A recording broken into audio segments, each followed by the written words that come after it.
दोस्तों नमस्कार। 30 सितंबर फिरोजाबाद का माखनपुर इलाका, दिन दहाड़े 2 करोड़ की लूट। और अब सामने आया है चौंकाने वाला खुलासा। लूट में शामिल थे वही लोग जिन पर जनता भरोसा करती है, पुलिस के सिपाही। नमस्कार, मैं हूँ चीफ एडिटर कृष्ण कुमार कसौधन और आप देख रहे हैं KK7 न्यूज का न्यूज एनालिसिस कार्यक्रम। आज हम आपको बताएंगे कैसे 2 वर्दीधारी सिपाहियों ने अपराधियों के साथ मिलकर करोड़ों की लूट की साजिश रची, कैसे बना पुलिस क्रिमिनल नेक्सस और कैसे टूटी इस गंदगी साजिश की कड़ी। 30 सितंबर मक्खनपुर क्षेत्र गुजरात की GK कंपनी के कर्मचारी 2 करोड़ रुपए लेकर गुजर रहे थे। तभी रास्ते में घात लगाए बैठे लुटेरों ने हमला किया और पैसों से भरा बैग लेकर फरार हो गए। यह वही जगह है जहां 30 सितंबर को 2 करोड़ की बड़ी लूट हुई थी। पुलिस ने पहले इसे सामान्य लूट माना, लेकिन जब जांच बढ़ी तो परत दर परत खुलती चली गई और राज निकलने लगे। फिरोजाबाद पुलिस की तफ्तीश ने हैरान कर दिया। पता चला कि लूट की साजिश में शामिल थे आगरा पुलिस के 2 सिपाही। पहला अंकुर प्रताप सिंह, मुख्य आरक्षी GRP आगरा। दूसरा था मनोज कुमार, आगरा पुलिस लाइन। अंकुर को रूपसपुर के पास श्याम फैमिली ढाबे से गिरफ्तार किया गया, जबकि उसके पास से 5 लाख रुपए भी बरामद हुए। जबकि मनोज कुमार ने देर रात सिकोहाबाद थाने में खुद सरेंडर किया और रकम बरामद कराई। पुलिस पूछताछ में पता चला कि लूट कांड का मास्टरमाइंड था अरनी खैर, अलीगढ़ निवासी नरेश उर्फ पंकज पंडित। उसी ने दोनों सिपाहियों के नाम उगले थे। 1-1.5 माह पहले आगरा में मुलाकात हुई थी, योजना बनी थी कि हम मदद करेंगे और लूट के बाद पुलिस की हर गतिविधि बताते रहेंगे।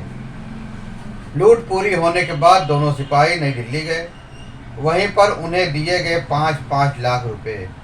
SSP सौरभ दीक्षित ने बताया कि आरोपी सिपाही मनोज कुमार की मुलाकात पहले से मोनू उर्फ अंकुर से थी। दोनों के बीच आपराधिक गठजोड़ बन गया था। हमने दोनों के खिलाफ सख्त कार्रवाई की है और आगे DIG स्तर की भी जांच जारी है। इस केस ने पुलिस विभाग के भीतर गहराई तक बैठे भ्रष्ट नेटवर्क की परतें उखाड़ दी हैं। मक्खनपुर क्षेत्र के लोग आज भी दहशत में हैं, क्योंकि लूट का खेल सड़कों पर हुआ और उसमें वर्दीधारी शामिल निकले। हमें यकीन नहीं हुआ कि पुलिस वाले भी शामिल हो सकते हैं। यह तो विश्वासघात है, जनसेवा नहीं है। अंकुर और मनोज अब न्यायिक हिरासत में हैं, लेकिन जांच यहीं खत्म नहीं होती। अभी कई नाम और भी सामने आने बाकी हैं। इस मामले में एक्सपर्ट बताते हैं कि दरअसल कई बार ड्यूटी के दौरान अपराधियों से संपर्क अपराध रोकने के नाम पर पुलिस का होता है, लेकिन लालच और दबाव में ये संबंध अपराध में बदल जाते हैं। यह केस पुलिस सिस्टम में एथिक्स और ट्रांसपेरेंसी की जरूरत को दिखाता है। 2 करोड़ की लूट, 2 सिपाही 5-5 लाख रुपए की कीमत पर बिक गए और उनकी वर्दी बिक गई। क्या यह मामला सिर्फ 2 सिपाहियों का है या फिर किसी बड़े नेटवर्क की झलक है? 2 करोड़ रुपए की लूट का पर्दाफाश हो गया, मुख्य आरोपी गिरफ्तार हुए और 2 वर्दीधारी सिपाही सलाखों के पीछे पहुंच गए। लेकिन सवाल सिर्फ इतना नहीं है कि किसने लूटा, सवाल यह भी है कि आखिर क्यों हमारी वर्दी बिकने लगी। हरदुगागंज का अंकुर प्रताप सिंह, मखनपुर का मनोज कुमार, दोनों को पुलिस की वर्दी मिली थी जनता की रक्षा के लिए, पर वही वर्दी अपराध की ढाल बन गई। वही कंधे जो कानून उठाने के लिए थे अब न्याय की जंजीरों में जकड़े हुए हैं। SSP सौरभ दीक्षित ने साफ कहा, कोई भी कानून से ऊपर नहीं है, चाहे वो वर्दी में ही क्यों ना हो। लेकिन ये एक मामले की बात नहीं है, ये एक पूरे सिस्टम की सच्चाई है, जहां अपराध और जिम्मेदारी के बीच की रेखा धीरे धीरे धुंधली होती जा रही है। ये वो 4 शब्द हैं जिन्हें केस को इंसानियत के आईने में शर्मिंदा कर दिया है।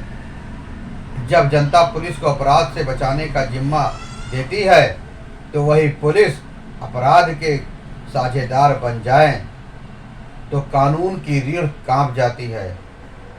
अब अदालत तय करेगी कितनी कीमत है उस भरोसे की जो जनता ने अपनी पुलिस पर रखा था, और क्या वो भरोसा कभी फिर उतना मजबूत हो पाएगा। लेकिन हर अंधेरे का अंत होता है, हर अपराध की साजिश का जवाब होता है, और हर गिनती वर्दी के बाद कुछ ऐसी वर्दियां भी होती हैं जो ईमानदारी से अपनी जान दांव पर लगा देती हैं। ईमानदार पुलिसकर्मियों की हम तारीफ जरूर करेंगे। अगर जांच ईमानदार हो और मीडिया अपनी भूमिका निभाए, लूट का पैसा वापस आ जाएगा, लेकिन खोया हुआ विश्वास उसे लौटाने में वक्त जरूर लगेगा। और ईमानदार पुलिसकर्मियों की हम तारीफ भी करते हैं। आपको यह खबर कैसी लगी? फिर मिलेंगे नई जानकारी के साथ, नई खबरों के साथ। तब तक के लिए जय हिंद, वंदे मातरम।